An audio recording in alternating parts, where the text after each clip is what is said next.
The Director General of the GAA, Tom Ryan, has said the organisation felt bullied into a course of action over the Liam Miller charity match in Cork last year that it might have taken anyway.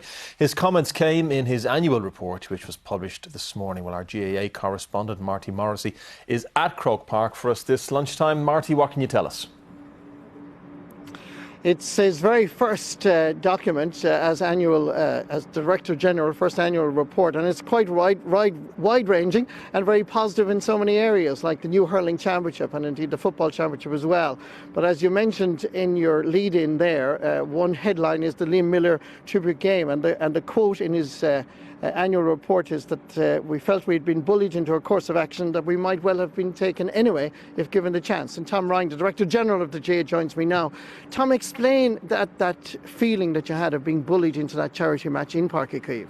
Well, the first thing to explain, Marty, I think is, look, it was a charity venture. It was for a good cause, and the GAA is a decent organisation, and we were glad to play our part in that. So I don't want to appear mean-spirited. But certainly the process that we went through was difficult. Bullied, maybe putting a little bit strong, but certainly we found ourselves with very few options at the time, and we have a track record of stepping up to the mark on events like this when required to do so. And I think if the process had been little bit different, perhaps we would have been able to prove that. Staying in Cork for a moment, the cost of Páirc Uí Chaoimh, depending on who you hear and who you listen to, it varies from 84 million to 110 million. Where is that, and are you concerned about that overrun? In terms of where it is, those two numbers you mentioned represent the two extremes of a spectrum, the best case and the worst case. It's going to fall within those two, Marty. There are 3 or 4 processes undergoing at the moment with contractors, a couple of tax questions and so on. When they're resolved, we'll know entirely where it sits. But it'll be in the mid-range of those, I'd imagine.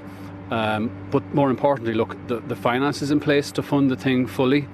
The business plan is in place to make sure that it delivers a return and is able to fund those finances. So I've no doubt but that it's well within our capacity to deliver a functioning and an operating stadium that's going to be an asset for Cork and for the association nationally for a long, long time to come. And in your wide-ranging annual report, you also mentioned Brexit, which is dominating local, national and international headlines. Are you concerned from a GAA perspective about the impact of Brexit on the GAA? I am, first and foremost, because I actually, no more than anybody else, I don't know what shape it's going to take. It'll have a minute financial impact, I suppose it will, because we operate in dual currencies in both jurisdictions. But that's not the issue. The issue for us is more societal and social. It's of paramount importance that the clubs in the border region are able to function properly and communities are able to function properly, and on a very basic level, people can go to training, people can go to watch matches. If we see a negative outcome in the course of the next couple of months, I really don't want that to have an adverse impact on Gaelic games.